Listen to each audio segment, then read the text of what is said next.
Welcome to Leading People with me, Jerry Murray.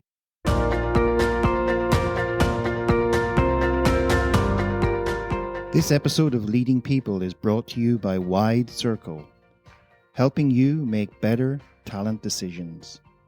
To learn more, visit widecircle.eu. That's WIDECIRCLE.eu. Leading People is a podcast which features insightful conversations with leading people about leading people. Yes, that's a play on words. In each episode, you get tips from leading people such as CEOs, HR professionals, authors, and thought leaders on all aspects of leading people, including how to attract, engage, develop, and grow talent to build successful organizations. And we provide insights on how to lead yourself so you can consistently perform at your best. In this episode, I chat with author, master trainer, and leadership expert Rick Tate about his new book, Adaptive Capacity. Rick Tate, welcome to the show. Thank you. Good to see you, Jerry. Good to see you, man. So I'm really looking forward to our conversation today. And thanks for being one of the guests.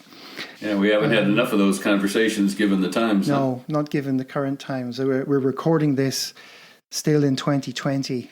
Anyway, let maybe just for the listeners and the viewers, what might be a nice way to start is just a little bit about yourself. How did you get here? How did you get to where you are today? Any significant events or any epiphany moments along the way? Yeah, you've authored a few books and done a lot of work, I think, in the leadership and people development. So maybe you could talk a little bit about that first. Yeah, well, it's kind of interesting because I never wanted to or had any inclination to do this. I was actually ordered to do this by the U.S. Coast Guard. They were required to create a leadership program, and I wound up running the Coast Guard leadership program for several years, and that gave me some opportunities to have a couple mentors that really furthered my career. Ken Blanchard, the author of The 1 Minute Manager, was my first graduate professor, and I got to know him and become friends and ran his training and consulting side for several years, and that got me the opportunity to work for a couple of years in and out with Tom Peters, who was really impactful to me in terms of business acumen and looking at the leadership stuff through both the people and the productivity side. And then working with my old Coast Guard friend and dear friend, Gary Heil, a business partner who was one of the brightest people I've ever had the chance to be around. His thinking and effort pushed me a lot. And I just, as I got into it, I just kind of had a passion for it. It wasn't anything I intended to do. So I really had two careers, one with the Coast Guard, and then since 1979, been doing this in the leadership arena. And that's a pretty impressive list of mentors, actually, for those who are old enough to remember. You've written a few books, but there's a new book coming to the presses very soon. So tell me about the latest book and what prompted you to write it. Julie White, my business partner, she and I had the opportunity working with the Harrison Company, who does Harrison assessments in terms of behavioral tendencies, to get involved in paradox thinking and dealing with paradoxical behaviors. And over the last several years, there's just been so much written about organizations being challenged by macro paradoxes, and that the solution to problems isn't linear in terms of problem solving. It's more managing paradoxical challenges. And that being the case, there's not a lot being done in the area of individual paradoxical challenges. That is, if leaders and organizations are going to deal with these paradoxical issues, then what about the challenges they have managing paradoxical behavior choices that allow them to do that? And so we became the two global master trainers for the Harrison assessment and doing a lot of paradox implications. And so the new book is really about how to manage and resolve paradoxical behavior choices and situational adaptability that leads to leadership effectiveness and personal fulfillment and reaching one's potential. So that's kind of the big overview of it. And for the listeners and viewers who may not be that familiar with the concept of paradoxes, and another term that comes into play sometimes is polarities. Maybe you can give them a couple of examples of things that our listeners could identify with, that would be a typical example of paradox in our day-to-day lives, and then we might get into the behavioral aspect of it and how that plays out in the workplace. Sure. What makes behaviors paradoxical are the two behaviors are two seemingly contradictory halves of a behavioral context that create wholeness. So let's take the context of the behavior of communication. All right. You have one behavior, which is speaking directly and to the point. You have another behavior, which is often seems contradictory, which is being tactful and empathetic. And yet, both of them create the whole. One without the other is an incomplete communication process. And ironically, when you think about the two behaviors, they're really part and parcel of each other. So, for instance, directness creates the efficacy for being tactful. And yet, tactful allows my directness to be heard. So, one without the other, I have only limited choices, either one or the other, to deal with the communication situations that come my way.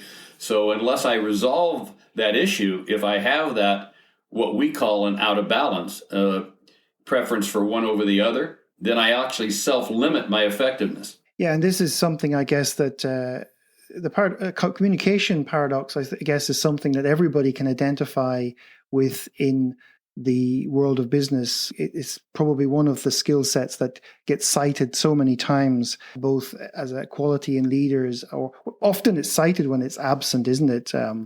You often find that that's the situation with the communication aspect of work. You talk a lot. I mean, I've listened to you and I've been in your talks and your lectures and your trainings over the years. And one of the things you talk about when it comes to leadership is this idea of reputation and influence.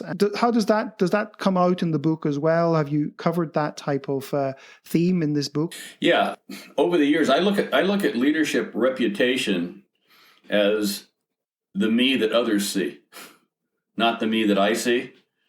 And so, taking a step backwards, Jerry, our philosophy over the years has been based upon, some very early concepts. Both Plato and Socrates taught that the impediments to personal growth and potential can be dissolved with close self-reflection.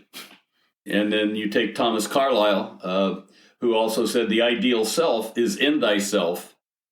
The impediment, too, is in thyself. So for us, leadership is about who I am, not about doing techniques to get others to change. So the foundational premise is, do I have a framework for understanding myself, my tendencies, my biases, my inclinations, and looking for gaps that maybe could improve my effectiveness, my relationships, my productivity, and just my personal fulfillment. And so that's the overarching, concept to this, all right? And if I don't do that, then what happens is I behave in ways that are often sometimes create unconscious impacts. In other words, I'm not aware of the impact I'm having, but that impact creates a reputation. So the issue for us in working with paradoxical behaviors is create the reputation you intend to have, not the reputation that happens to you accidentally. That's pretty good advice. And how do you then relate that to the macro paradoxes that you mentioned at the beginning? That when you look up a book today, there are a lot of books on leadership paradoxes and on business organization paradoxes, and it's the classic centralized versus decentralized, stability versus change. So how do you relate those personal behavioral paradoxes to that bigger world of the macro paradox? So a leader who's exposed to these paradoxes and says, yeah, that's my life, and then you want to convince them that they need to look at inside as well as outside. I'll use one of the specifics you just said, but let me give a little bit of an overarching framework to it, and that is Warren Bennis, the late preeminent voice in leadership here in the United States, said through his research and through his experience that the key competency for effectiveness in leadership roles is adaptive capacity. And I used to listen to Warren a lot when I was early in the business, and that's why we've chosen that as the title for our book, Adaptive Capacity. And the framework for that is that you go back to Gestalt theory and Fritz Perls. The notion is the controlling variable is not me, and it's not you. The controlling variable is the situation that you and I are in. And therefore, I can't control the situations. I have to deal with a wide variety of people, circumstances, issues, all kinds of things. And the more versatility I have for behavioral choices that allow me to adapt situationally, the more effective I'm going to be. And that's the issue of paradoxical challenges, is it requires adaptive capacity. Because the paradoxical challenge isn't a problem to be solved. The paradoxical challenge is two constructs that I have to manage effectively simultaneously. So let's take the one you talked about, Jerry. Stability and change. That's a challenge for organizations' growth and maintenance and health. You have to have stability and organization and processes in place in order to deliver to your promises, to your customers, to your commitments in today's time, and to ensure that there's no quality gaps. But simultaneously, you have to have some adaptability and flexibility so your system can move it to meet situations, right, that are changing. Regulatory issues, new competitors, new technology, whatever it happens to be. So those two constructs have to be managed simultaneously in order for to have organic growth in your organization, in order to protect the jobs, to protect the customers, to protect the business, etc. And so what does that require of a leadership role? It requires of a leader that will have the behavioral tendency to put and place structure and process and organization in place so that you can execute on today's commitments. But simultaneously, that leader still has to have the behavioral preference to be flexible enough and adaptive enough to anticipate where things need to be tweaked, altered, or changed in real time in order to meet the challenges that come that weren't even thought of when the organization was put in place. And then ironically, what makes it paradoxical, that is completing the whole, is that the flexibility actually is the creation of the new organizational structure. I like the concept of capacity because it suggests or presupposes that a person is somewhere on a scale, and that and organizational leaders can identify with the concept of capacity because they know what happens if you reach capacity limits. At the same time, it presupposes that somebody has some capacity, and in some situations that may be adequate, and in other situations it may not. Can you maybe talk to that? Yeah,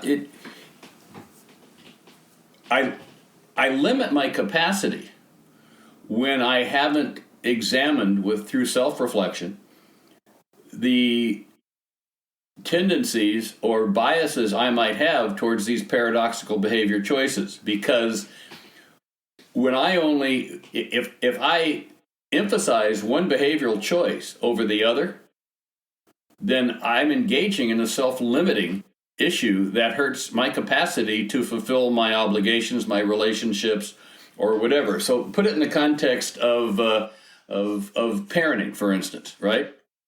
Which is akin to performance management in an organization, right? We try to parent our kids in a way that we want them to grow up with good values, good behaviors, make good choices.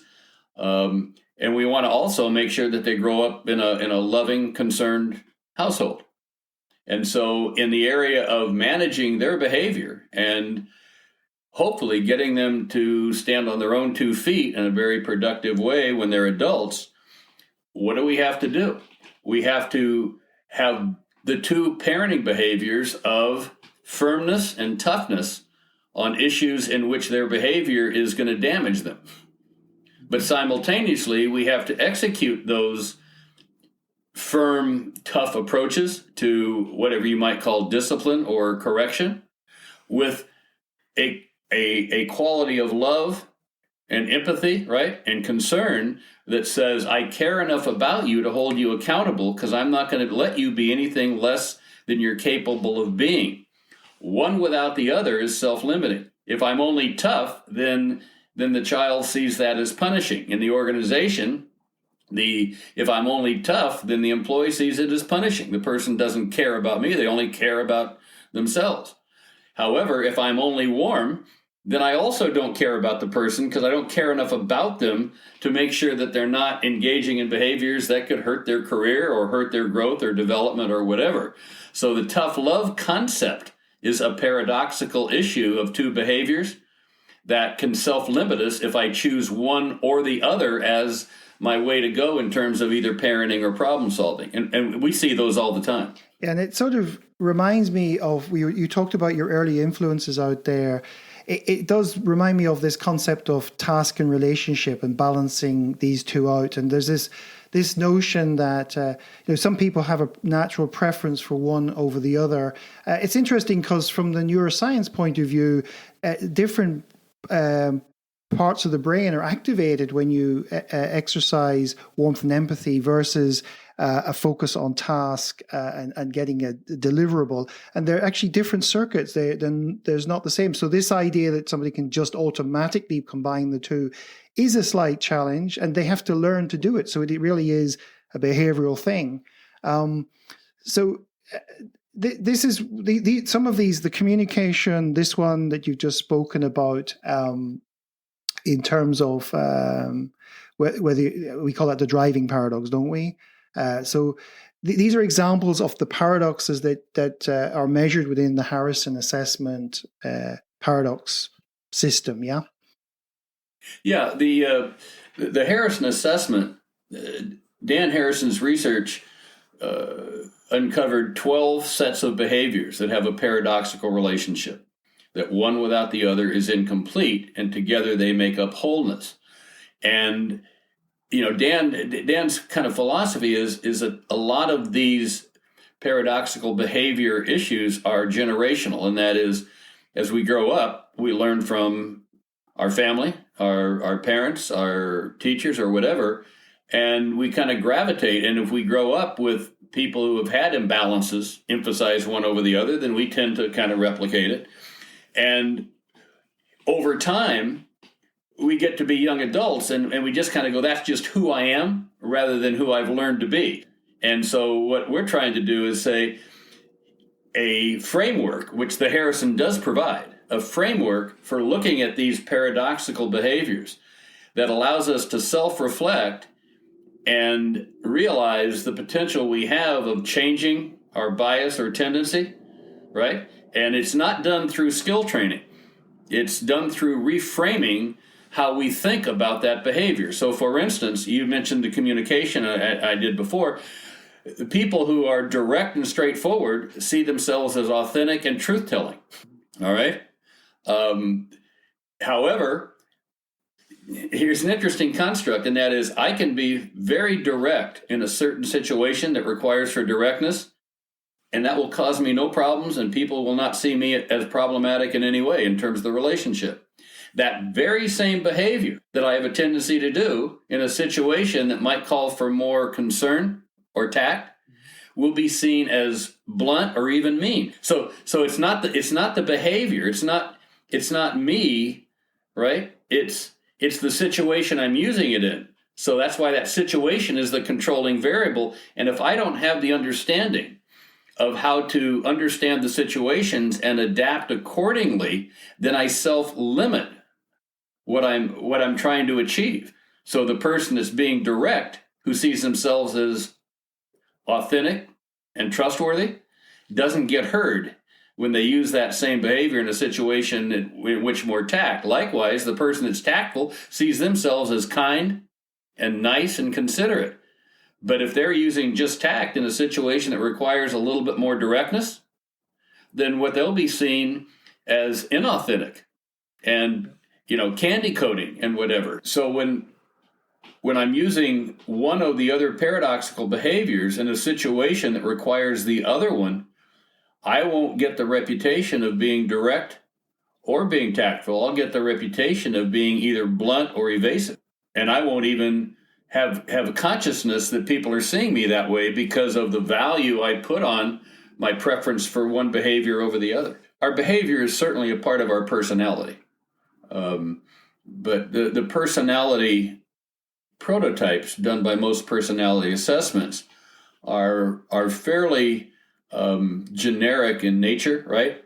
And kind of generally descriptive of certain patterns in which there's behaviors in each of those patterns. What we value with the Harrison assessment, it breaks down specific behaviors. It doesn't put them into general topical areas. It just says, here's a lot of different behaviors, and how can we identify those behaviors that are working for us, that provide us with a lot of success and fulfillment, and can we identify those same behaviors that maybe we're not executing well, or that we have a tendency to avoid, that can be self-limiting. So it gives us the specificity of looking for what vital behaviors can I work on to lead myself to more effective outcomes. So that's the value we like in it. Yeah. And of course, it measures 175 factors, so it gives you a granularity and something you can work with. When often these labels, they're so big that people go, oh, like to tell somebody you've got a communication problem, it doesn't help them because they don't know what to work on. They just, without having some way of getting down to finer details about what the specifics of that would contribute to those challenges that they have, they can be very lost. Yeah. There's a lot of work done by Erickson at Florida State on the identification of vital behaviors, and that if you want to change an outcome, you don't work on changing the outcome. You work on changing the vital behaviors that you have to execute that will affect the outcome, and that's what we like about the Harrison. The Harrison gives a framework. I mentioned self-reflection. Self-reflection without a framework, it doesn't work that well. It's just a bunch of thinking and thoughts going on. But when you have a framework for self-reflection, to look at yourself, look at your impact on others, do some self-consideration, then you can identify certain behaviors that are either leading to the outcomes you want or limiting the outcomes you want. And that can give you a much more effective personal leadership development game plan or personal growth game plan than any other approach that I've ever been associated with. So it's good to know that when you talk about this adaptive capacity, and that there are tools out there like the Harrison paradoxes, which would have inspired this work in one respect, and also enable people to measure it. So we can put some links to these things in the show notes. What are some of the other top things you want to get across? What are the key messages you want to get across in this book? There's a couple.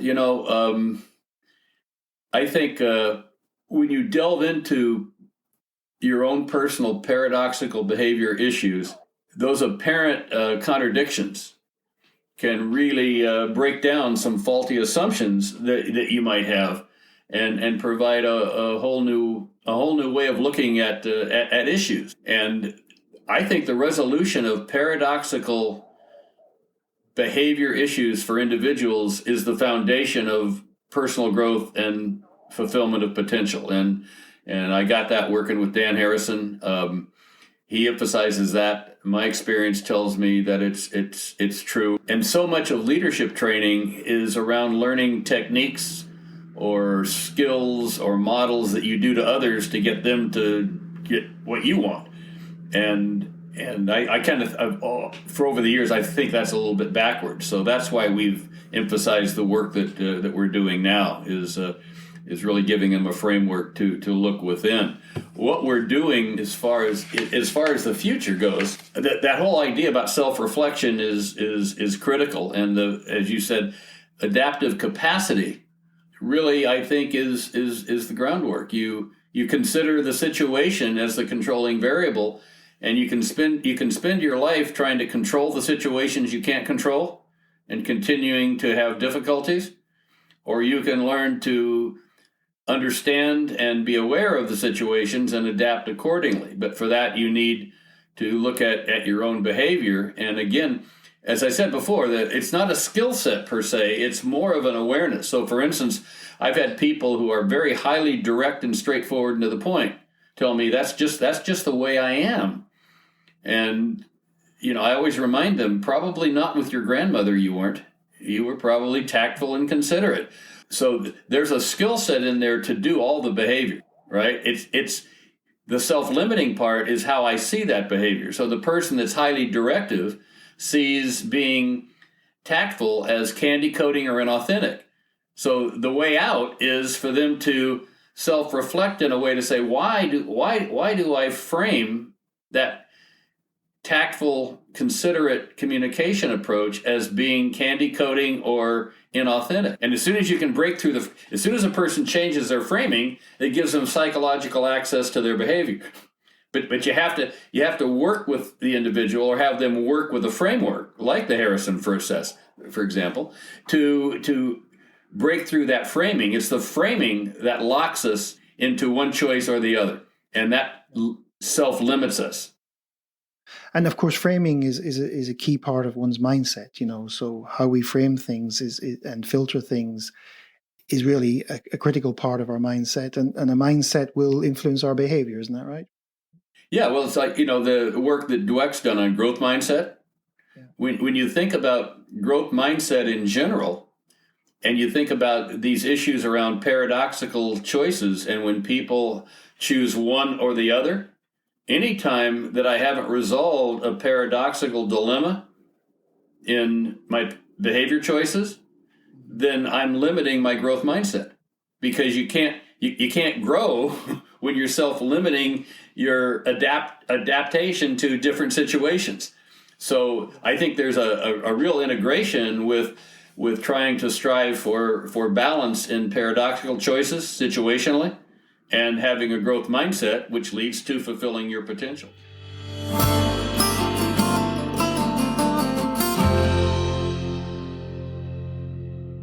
If you're a coach or a trainer who'd like to help your clients get better at dealing with their paradoxes and developing their adaptive capacity, then you might want to check out the Paradox Coaching Academy at paradoxcoaching.co. That's paradoxcoaching.co. Now, back to our conversation where I asked Rick about the role of a leader in creating a context for engagement and high performance. So I want to bring you back a little bit in time and form a link, because one of your earlier books was People Leave Managers, Not Organizations. I've heard you talk about this quite a bit. Where are we today? And we link it back to the context for writing this book. Has anything changed? And if so, why or why not?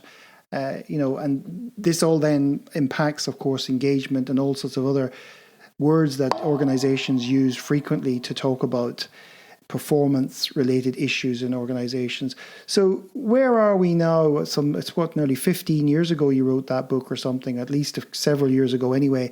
Where are we now in the workplace, and how will your book help people to look at this maybe in a different way? Well, I don't think anything has changed conceptually about people leave managers, not organizations. I still see it in the research, but just anecdotally from the work we have with clients. Just think about it in this context, okay?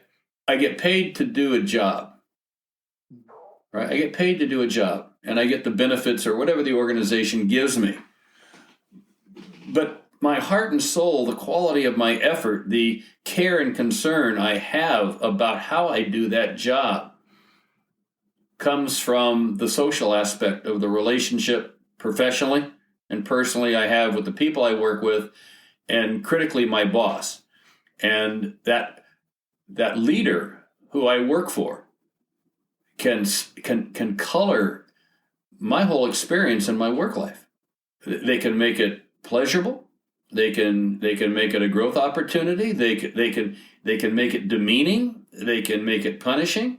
And the amount of hours I spend at work I think leaders need to realize just the effect beyond organizational performance that they have on people's lives. And so talented people have choices, and they'll find jobs to make the money they want.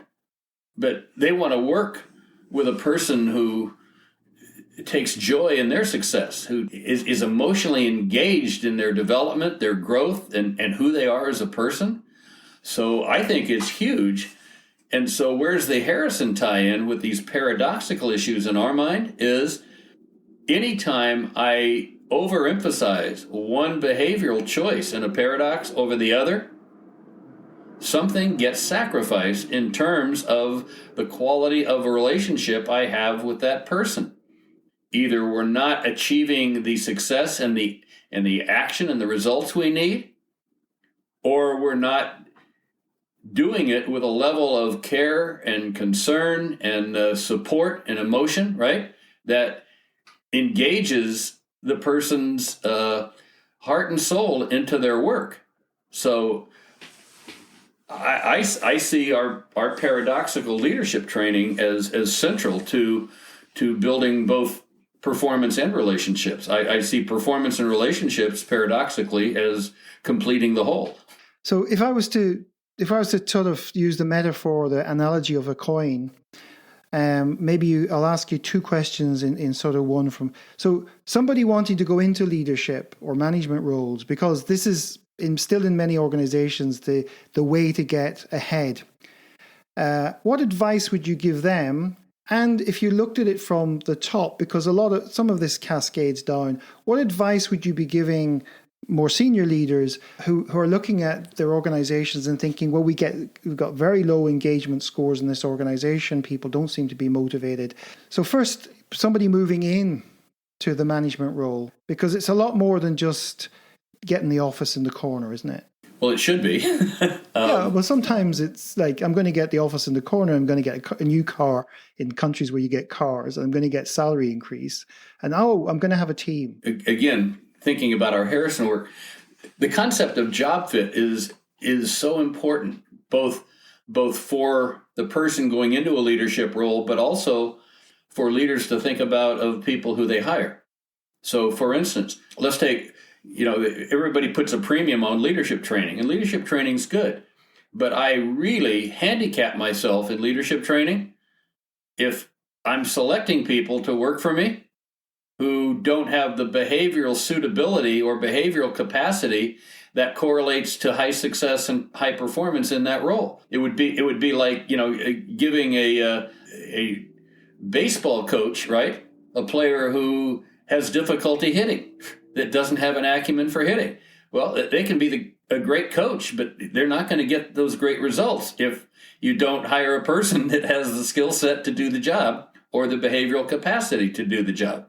So I think that job fit is an important foundational point. So what in senior leaders, do I have a process of looking at what are the behavioral trends, the behavioral emphasis that the best leaders that we have who give us the best results, both people-wise and performance-wise, have in common, and select to those, and then the ones that haven't worked out, do we have a capability of identifying those behaviors that really derail them, that really cause problems, and making sure we don't select for those.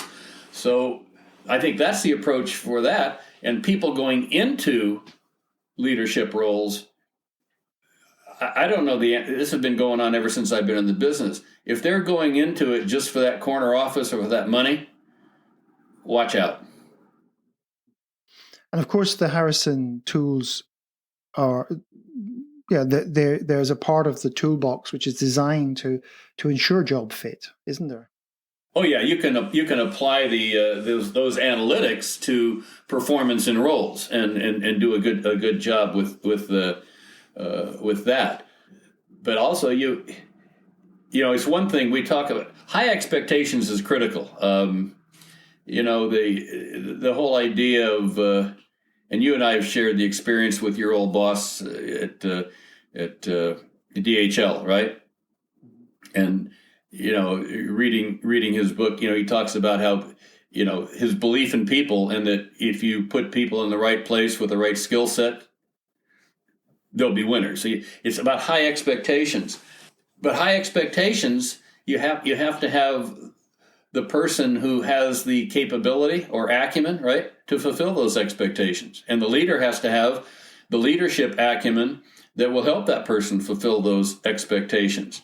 And I think those two go hand in hand.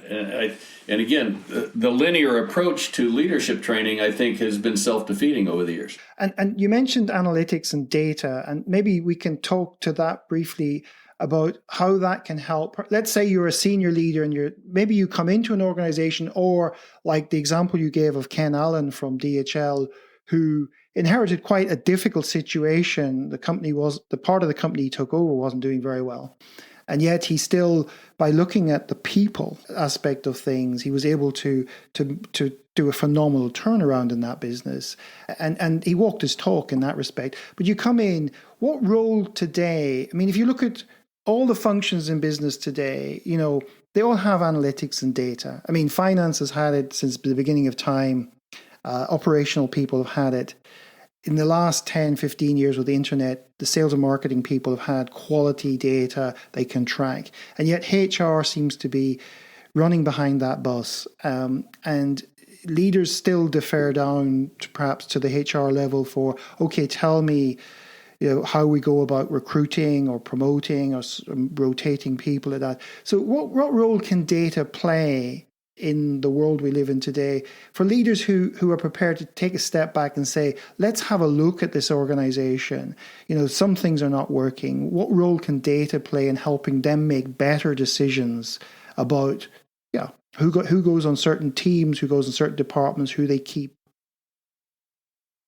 Yeah, well, we're talking about people analytics here, right? Not just technical data. No, we're not talking about the 10% headcount reduction type data that comes up. No, we're talking about how to understand the culture of your organization through understanding that collection of people that make up the culture, because culture tends to manifest itself through the collective behaviors. And of course, it's largely going to be influenced by some key people. But at the same time, many organizations they spend lots of money on other types of data gathering. And yet there seems to be less data gathering done in terms of trying to understand the composition of the people in an organization. Yet loads of money is spent, as you mentioned, on leadership programs, and loads of money is spent on recruitment that doesn't work very well for organizations, and replacing people in that. And yet somehow there's a sort of a conceptual or some sort of gap between this idea that you'll make many decisions in the business based on quality data, investment decisions. Yet when you invest in people, it still seems to be a little bit country kitchen or cottage industry approach. If I'm not being too, let's say. No, I hear you. You know what I'm getting at here? It's like, looking at CVs all the time. And instead of looking at, do people suit those jobs? You have this nice phrase, I think, about a CV will give you something about somebody's eligibility, but the suitability will show whether they can actually manifest that. Isn't that something you often say? Yeah. The people analytics, are much more difficult than technical analytics, because there's the human element, and the human element is pretty sophisticated. So I think for me, people analytics, behavioral tendencies, and things like that, for me, they help us have good conversations and ask good questions. And they help us have dialogue with individuals that can create context that get us a better feel for the choices we make. So are the analytics predictive, cause and effect? I don't think so, not with people. They can be a correlation, right? And how we move that correlation to higher levels is with the context with the person, but also it's with knowing that there's some things that can't be measured, like grit, right? Just grit, and emotion, and and true caring and inner drive. We can measure behaviors for motivation, like does a person take initiative? Do they want challenge? Are they enthusiastic? Are they persistent, tenacious, and all those things? Do they show tenacity? But attitudinally, where's their drive come from? I mean that. So you get a feel. So you look at what analytics is doing in sports. The analytics on the scoring, the rebounding, whatever, like in basketball, all those rebounding, assists, everything. They can tell you a certain pattern. They can tell you a certain story, right? Yeah. And we're getting better at even getting even more specificity out of those analytics. But do they tell you what's in the person's heart about how they care about their teammates and what they're willing to sacrifice when the chips are down? So I think the analytics can give us a framework to think through things, to ask good questions, and be a little more accurate with who we put into roles, with how we populate the organization. I still struggle a little bit with the analytics creating culture. In my mind, what creates organizational culture is not the values or the competencies we put on the wall that we aspire to be. Organizational culture are the stories that people tell in the lunchroom about what it's really like around here. And so those stories are created by leader behavior, by the decisions leaders make, by how they respond, how they react under emotions, whether they keep their poise or not, whether they lose their temper. All those create stories, and then you'll hear in the lunchroom or at the pub after work, you will hear the culture of the organization loud and clear. And so in trying to create the culture, how do we use the analytics to give us the best bet of populating those leadership roles in the way we would hope to, and then having the kind of internal discussions, conversations, and training so that leaders learn to behave in ways that create the stories that they intend to represent their culture. So that nicely closes the loop, or as they say where I come from in Ireland, it squares the circle.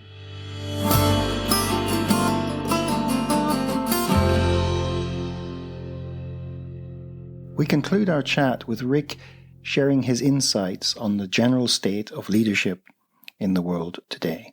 Coming to the end, so what's the state of leadership in the world today? Are you optimistic, or how do you feel about it? And maybe then segue into some top 3 tips that, let's say, maybe people would get from reading your book, or top 3 tips you have for anybody out there in a leadership role, given the uncertainty and all the upheaval that many people have had to go through this year. Well, that when the behavioral characteristic of optimism, I've forever been high on that, but the optimism is taken with a grain of salt, because being optimistic, I can conceive of a bright future, mm-hmm. but that doesn't mean there won't be difficulties and some pain along the way. And with the way I see kind of the world today, and in America here, and the way that politics and social issues are going, ironically, we're moving towards more polarization rather than less. And the polarization of it becomes in many ways almost cultish, that this is the way I see things, this is the right way, and the other way is all bad, and my way is all good. But let's get that back into paradoxes now. Yes, exactly. I truly see at this stage a kind of a liberal conservative point of view as a paradoxical relationship, that one without the other is very incomplete, and yet we're pushing the envelope farther in that direction. So I think there's going to be some painful issues that come about before there's a wake up call. But that said, I think the human capacity, right, will, with some maybe painful consequences, react in a favorable way. and looking at the organizations and how they're dealing, because that contextualizes a lot of what organizations, the environment they operate in, this polarization that takes place. And it's not just the US. We've had examples in mainland Europe over the last few years, and it's become identity level stuff. We won't go into that because that's a whole field in itself, but it's gone from just behavioral up to the level of identity. So it's not just that I voted for somebody, but it's actually defining who I am and causing all sorts of relationship issues. But what does that say? So you look at it from a leader now who has people working in their organization who are, let's say, coming from these two poles. Could it be that the paradoxical frame helps create a sort of way of thinking and a lexicon in an organization which would help people perhaps understand this balancing out? Because Barry Johnson's early work on this area, he called it polarity management, and it's a great example of when you try to have one and not the other in this very linear way, you can create a huge imbalance, and then you swing round to try and get the opposite, and you end up with the worst of both worlds, really, more or less, is often what's happening. So what could a leader do, and how might reading your book help them appreciate how to approach this? Well, I think the book tries to approach the way to see a behavior pattern of this, and both, and resolve the either or behavioral choices that people make that are self-limiting. So the framework of understanding paradoxical choices, I think the book helps people with, and it'll help them. It'll give them patterns for reframing their thinking. And that's the first part. But where it gets difficult is having people look at paradoxical thinking in terms of their ideology, in terms of of what they really value, which comes into areas such as politics, religion, and things like that, right? That one's tough because it does what you say. They start to self-identify that this is who I am, and this is who good people are, and if they're not like me, they're not good people. That's going to take some work, to bridge that gap. But the polarity mindset of Barry Johnson, or as we call it, the paradoxical mindset, adaptive capacity is truly what it's all about. Do I have the capacity to see where a liberal approach is going to benefit the whole, and where a conservative approach is, and what's the downside of each, and maybe we can come together in the middle so there's a combination of some type. So but you got to get the brain to think that way first.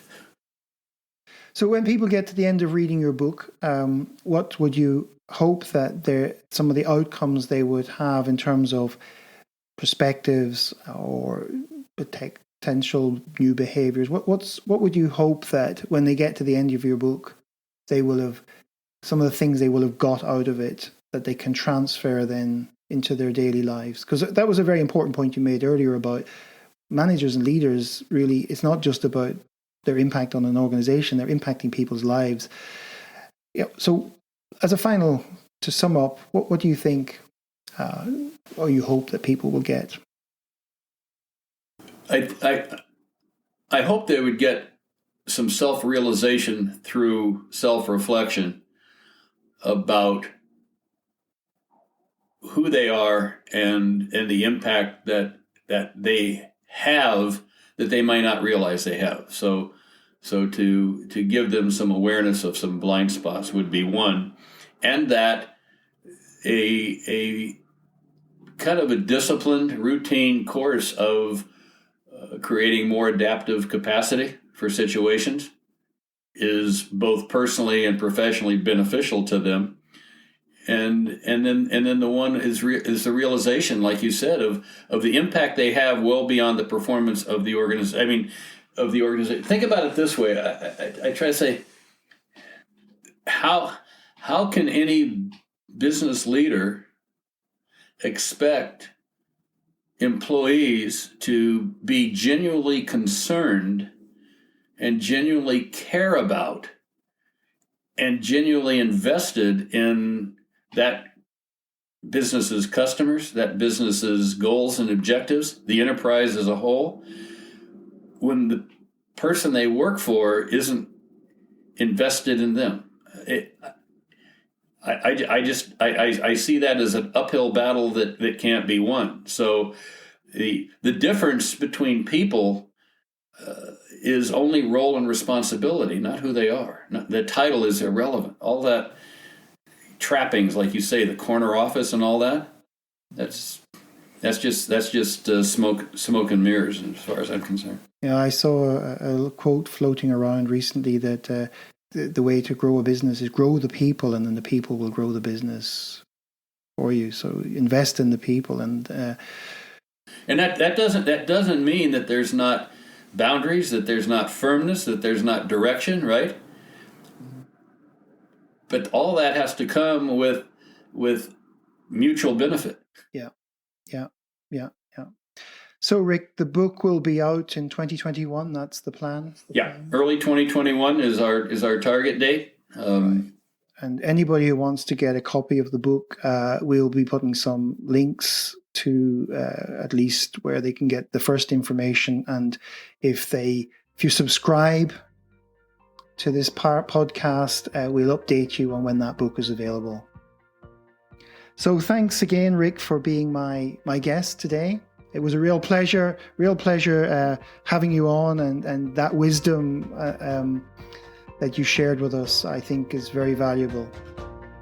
Yeah, well, you call it wisdom. I appreciate that. Thank you for tuning in to this week's episode. You will find details of what we covered in the show with links, etc. in the show notes. Please share your key takeaways from today's guest and let your friends and colleagues know about the podcast. Oh, and if there's a particular author or leading thinker you'd like me to interview, just get in touch and I'll do my best to get them on the show. This episode was brought to you by Wide Circle, helping you make better talent decisions. To learn more, visit widecircle.eu. That's WIDECIRCLE.eu. Until next time.